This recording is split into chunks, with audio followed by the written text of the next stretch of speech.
எனக்கு பிரியமானவர்களே, பலர் சொல்லுகிறீர், நான் ஜெபிக்கிறேன், ஒரு நாளும் கர்த்தரை நான் தரிசித்தது இல்லையே என்று.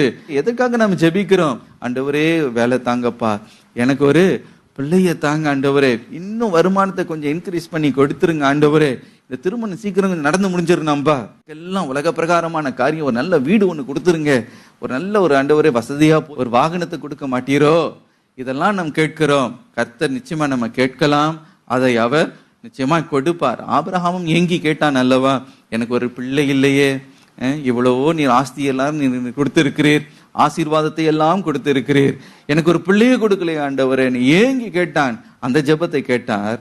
ஆனால் அதே நேரத்தில் ஆபிரகாம் எப்படிப்பட்ட ஒரு மனிதன் என்றால், அழிந்து போகிற ஆத்துமாக்களுக்காக கண்ணீரோடு கூட தன்னையே தாழ்த்தி ஜெபிக்கிற ஒரு மனிதனாய் இருந்ததினாலேதான் கர்த்தர் தம்மையே அவனுக்கு வெளிப்படுத்தினார். ஹல்லேலூயா.